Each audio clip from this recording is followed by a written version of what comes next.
भूतकाल, past tense. इसकी परिभाषा है जो क्रिया बीते हुए समय में होना सूचित करती है उसे भूतकाल कहते हैं। अर्थात जो क्रिया बीत चुकी है उसे भूतकाल कहेंगे। भूतकाल के 3 भेद होते हैं: सामान्य, अपूर्ण, पूर्ण।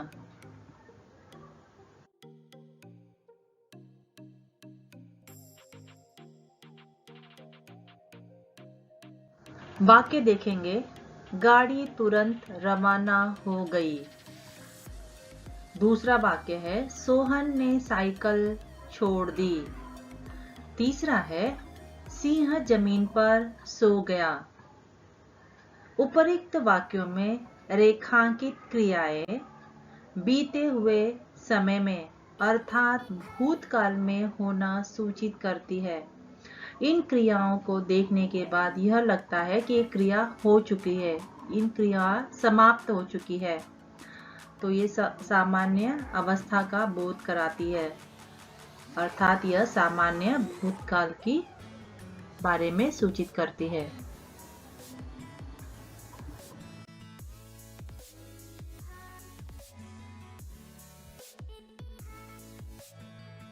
परिभाषा देखेंगे, जिस वाक्य द्वारा क्रिया बोलने से पहले ही हो जाने का बोध होता है उसे सामान्य भूतकाल कहते हैं। अब कैसे पहचानेंगे कि सामान्य भूतकाल के वाक्य कैसे हैं?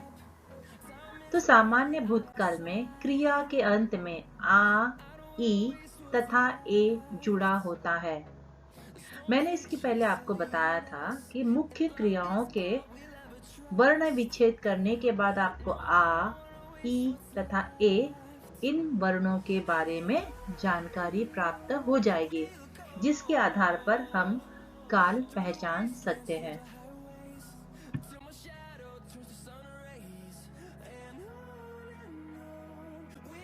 अपूर्ण भूतकाल, जिसके उदाहरण है, राम उनके घर से लौट रहा था। दूसरा है, शीतल वायु चल रही थी। तीसरा है, विद्यार्थी पाठशाला जा रहे थे। चौथा है, उसके पीछे कुछ आदमी आ रहे थे। उपर्युक्त रेखांकित क्रियाएं भूतकाल में जारी रहने का बोध कराती है तथा इसमें कर्ता को ने विभक्ति नहीं लगती। अर्थात वाक्य में कर्ता के साथ ने विभक्ति नहीं लगती है, तो वह अपूर्ण भूतकाल की क्रियाएं कहलाती है।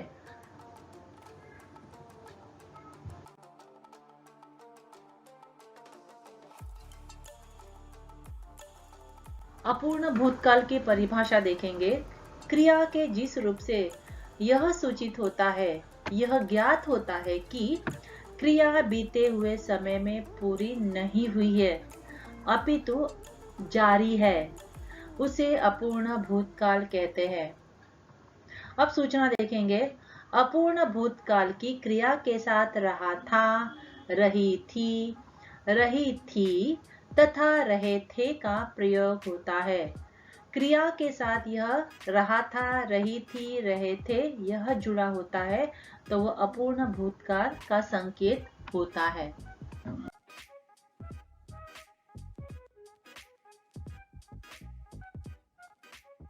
पूर्ण भूतकाल, पास्ट परफेक्ट टेंस। उदाहरण देखेंगे, राम ने खाना खाया था। दूसरा उदाहरण है, हम बाजार गए थे। तीसरा उदाहरण है, राम ने रावण को मारा। चौथा उदाहरण है, उसकी हालत पागलों जैसी हो गई थी।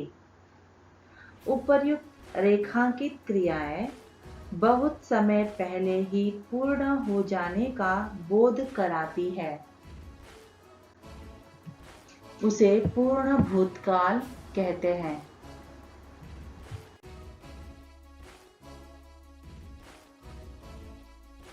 परिभाषा देखेंगे। क्रिया के जिस रूप से यह सूचित होता है कि भूतकाल की क्रिया को समाप्त हुए बहुत समय बीत चुका है।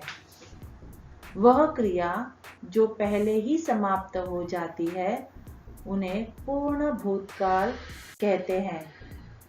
सूचना देखेंगे। पूर्ण भूतकाल में क्रिया के अंत में आ था, ई थी, ई थी तथा एथे का प्रयोग होता है तो हम उसे पहचानते हैं कि क्रिया पूर्ण भूतकाल की है।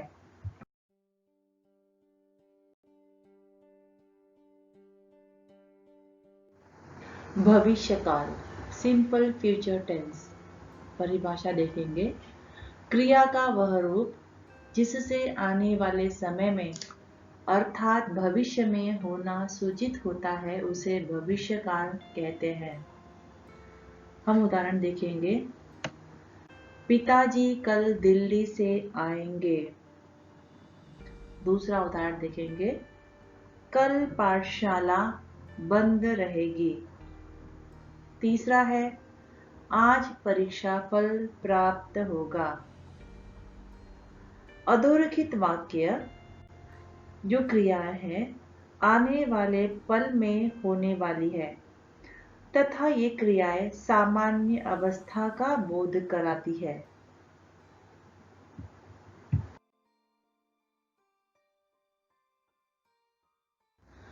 उपयुक्त वाक्यों की क्रियाओं में आएंगे, रहेगी और होगा से यह बोध होता है कि काम आने वाले समय में पूर्ण होंगे। इसीलिए इस प्रकार की क्रियाएं भविष्य काल की होती है।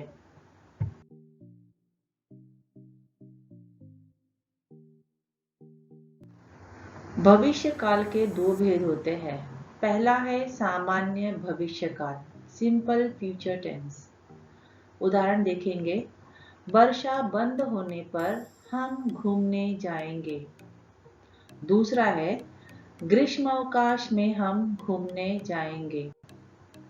उपयुक्त रेखांकित वाक्यों में जाएंगे से बोध होता है कि कार्य सामान्य रूप से आगे आने वाले समय में पूरा हो जाएगा। इसीलिए इस प्रकार की क्रियाएं सामान्य भविष्य काल की होती है।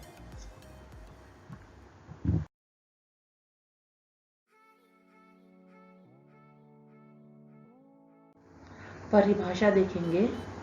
जिस क्रिया से यह ज्ञात होता है कि कार्य सामान्य रूप से भविष्य में होने वाला है, मतलब जो क्रिया भविष्य में होने वाली है उसे सामान्य भविष्यकाल कहते हैं।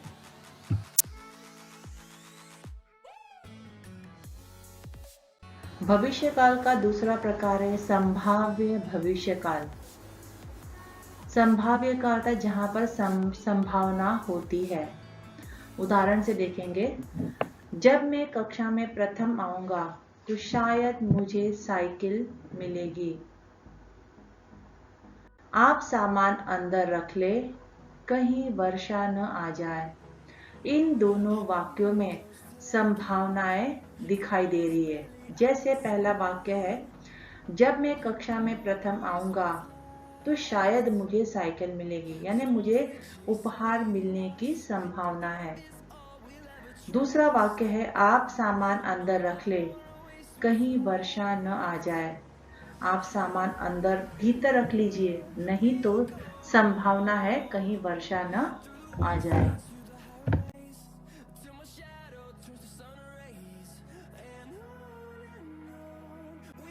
उपर्युक्त दोनों क्रियाओं में काम के होने का निश्चित रूप से पता नहीं चलता है, किंतु उसके होने की संभावना का आभास अवश्य होता है।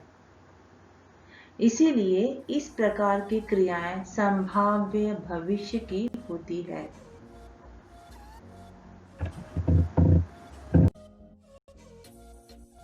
अतः क्रिया के जिस रूप से भविष्य काल में होने की संभावना हो उसे संभाव्य भविष्यकाल कहते हैं।